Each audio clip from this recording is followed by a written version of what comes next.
Okay, in this video I am going to show you how I start to do the initial design and layout schematics for the safety system within a BMS control system. And the safety system is quite clues in the name, quite a critical part of a BMS, and I think a lot of people think it's more complicated than it is. So let me talk you through like the initial stages of how I start to design that in an electrical schematic. So let's get into it. So first thing is, you can see I'm already starting to build up this schematic. This isn't the first thing that I'm working on, but I'm copying blocks that have already been created, and then I'm modifying those blocks. And as you can see at the moment, you might be able to see there's kind of a dividing line of what's outside of the panel in the field, which is where we're working at the moment, and then what's inside the panel, where you can see those terminal numbers in the top left hand corner. So we kind of got separation of in the panel and what's outside that panel based on that horizontal line. So now what I'm doing is I'm just starting to populate these blocks out in the field to some of the field devices and what terminal connections that they have. So whilst I'm doing these designs, I've actually got the tech manuals up on another screen, and I'm looking at the electrical connections, and I'll show you some of those tech manuals in a second once I know what block this is. So as you can see, I'm copying the same format, the same spacing, the same sizing, font, boldening, etc., capitals, etc., from previous blocks that I've done. That way everything just stays nice and consistent throughout the designs. They look far more professional. It's easier for engineers to interpret and read. Now we're just getting the spacing for the label. We'll see in a second what this is that I'm designing. This is a video screen record of a design that I did a while back. But yeah, this is like the incoming gas valve, as you can see here. So pretty standard, pretty simple stuff. And I'm actually going to fast forward a little bit.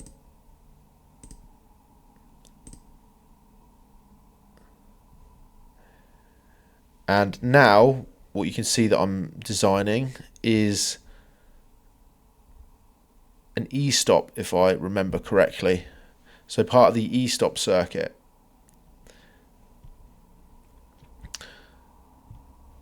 So let me see if I can pull up. To be honest, I think actually later on, I think the gas valve was designed slightly different. Usually what happens as a designer. But let's have a look at these tech manuals. So yeah, this is kind of what I'm designing at the moment, and this is the like the gas detection system. And as I'm doing this design, I'm actually looking at these connections here. So this is what I'm looking at, and as you can see, the gas solenoid valve is actually, we're not connecting straight into the gas solenoid valve. We're connecting to it via this gas detection system. And you can see here that what I'm drawing right now is the E-stop. And these tech manuals are all from our paid training program, which I'm sure you're not interested in. But if you're watching this and thinking, I want to build real confidence in controls, BMS and automation, whether that's to grow my business or move into a role with more progression and opportunity, this is exactly what we help people do. For example, people like Mo, Callum and Wes, these were guys who were electricians and engineers, and within a couple of months we'd help Mo and Callum land new roles as BMS engineers and Wes a role as a controls engineer. And business owners like Howard, Graham and Matt, where we help them bring all the controls in-house so they no longer have to sub out or miss out on the most profitable work within the industry, capturing the full project pie. So if this sounds relevant to you, there's a link in the description where you can find out if we might be able to help you too. Yeah, that's where that's coming from, if you wondered where I was getting that from. So yeah, let's continue. So as you can see, what I'm doing here, this is a normally closed circuit. So if everything's in its healthy state with this e-stop circuit, then the circuit is complete, it's closed, it's normally closed. But then if there's an emergency and someone wants to shut something off, then they hit the e-stop, so they will hit this button here, and that will throw the circuit open, which obviously cuts the circuit and it can't complete, and that shuts things off.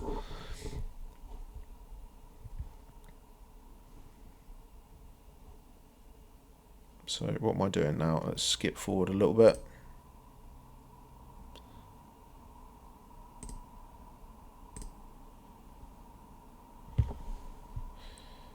Again, just making sure all the terminals are labeled correctly. So now what I think I'm doing here is, you can see COM for common and NC for normally closed. So what I think I'm doing now is I am, again, looking back at this tech manual, I'm starting to create these auxiliary relay outputs. So it's got two auxiliary relays, 1 and 2. So you can see CM common, normally open if you want to use the normally open configuration, or normally closed. And then you can see here BMS relays, see table on page 4 for settings. So let's go to page 4. Yeah, and then what you can do, these dip switches, you can set them. Well, it says here there are two mains rated relays, 4 and 5, for connections to a BMS or sounder beacon. Each relay is able to be set to report one of the statuses in the table here. So based on how you set these dip switches will be how auxiliary relay 1 or auxiliary relay 2 reacts to what's happening with this gas detection system, and then will open or closed based on how you've set that up. So, you know, if you've got it set up with the dip switches, yeah, it's a bit confusing actually. Here we go. Yeah, AX1. So if you've got AX1 off, AX2 off, AX3 on, and AX4 off, then you'll get EM stop ES, whatever that means. Don't know what that means. I can find out, but I'm not going to for the sake of this video. A nice simple one is this here. So a generic fault. So if you don't want to be specific for, you know, ES stop, I think that's just an abbreviation for emergency stop. Yeah, it must be EM emergency stop, abbreviated ES. So what you could have is you could just have a generic fault output, which includes the ES, the FA, which is the fire panel active, FA, high alarm, LA, low alarm, and DF for detect default. What you would set those switches up as is, as you can see here, off, on, off, on. And then that relay, if you did that on relay 2, that would just be like a generic fault. So if there's any of these problems, that will then trigger, and then you could do something off the back of that, you know, in your system. So let's continue with this design.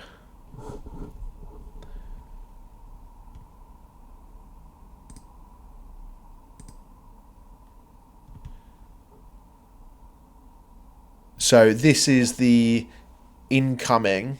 Actually, I was wrong. That wasn't the auxiliary. This is the incoming fire alarm system. So if you're doing a BMS, you want to pick up if the building's fire alarm triggers, because then if if there's a fire and you've got like gas coming into, you obviously don't know where the fire is, but you've got gas coming into a boiler room or plant room, you might want to shut off the system and shut the gas valve, if there's a fire somewhere in the building. You might want to open or close fire doors. You might want to open or close vents. You don't want ventilation ducts adding oxygen to a fire, because it will just make it worse. So you can do these clever things based on if the fire alarm triggers or not. So that's why we're adding that in here. So let's go and have a look at that tech manual if we've got it. Yeah, so fire alarm tech manual. And it's just got like an auxiliary output, which like closes or opens based on when it triggers. So it's just having a scan through here, looking for your electrical connections. What I normally do is Control F and then type like electrical, like a keyword, and you can usually find what you're looking for much quicker. Problem is, I haven't got this PDF downloaded. I'm looking at it through a web browser, so it makes this function useless. But yeah, I'll be looking for the connection details here, wherever they are. Yeah, I think these are them on page 22 here. Yeah, you've got like a fault or a fire, normally open, normally closed. You can barely see it, but those are kind of the connections that I've just drawn in this design.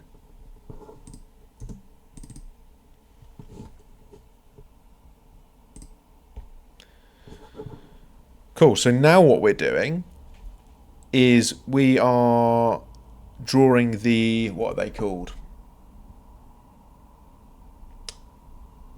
Mind blank, let's have a look.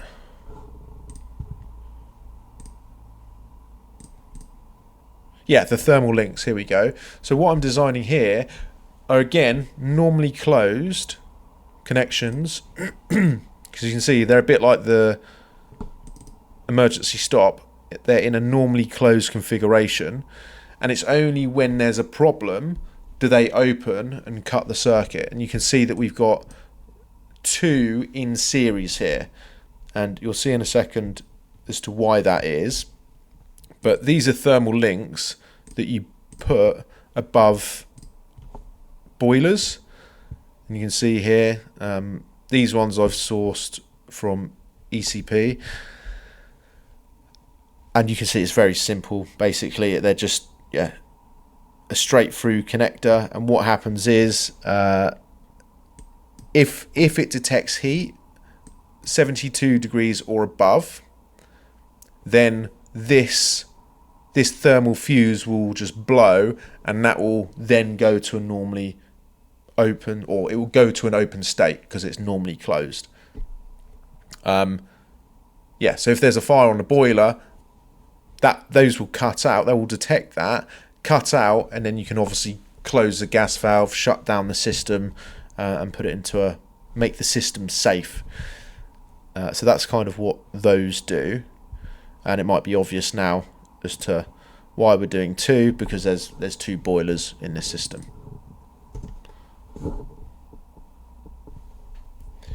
So let's skip forward a little bit. And yeah, I'm doing these all individually. I'm drawing these all individually at the moment, but actually you'll see later on I'll try and pull up the finished drawing of how that actually looks in the end. But I think what I'm doing at this stage is I'm just going through all the pieces of all the components in the field. I'm just getting them onto the page, because I'm going through like a bill of materials or a parts list, and I'll kind of just going through them bit by bit to make sure that I don't miss anything. Once they're drawn, then I can kind of start rearranging things to how they should be wired and connected and how they relate into the gas detection system. So I think that's what I'm doing at this stage.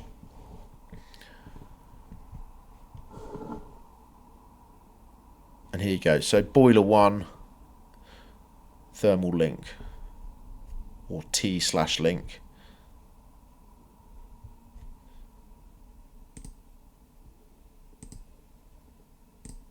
Thermal link. So that's like that initial phase.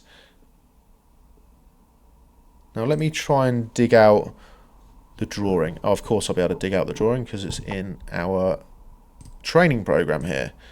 Cheeky little plug.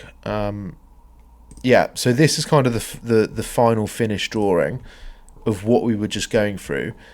And you can see, you should subscribe, by the way, because later on in this series I'm going to be getting into how we're actually designing the controls. That's going to come in the future. But you can see here, so those were those boiler thermal links that I just designed, and you can see I've kind of got everything out onto the page, and then later on you can see how I'm designing them in relation to the gas detection system. And you can see here, those are those auxiliary relays that I was talking about earlier. Here's the e-stop. There's the gas valve that I drew individually, but later realised actually that's connected straight into the gas detection system. So yeah, that is sort of initial designs of a safety system. If you'd like to get help from us to upskill your engineers, or maybe you want to develop your own business or develop a career, maybe you're an electrician, technician, maintenance engineer, we might be able to help you. There's links in the description. See you later.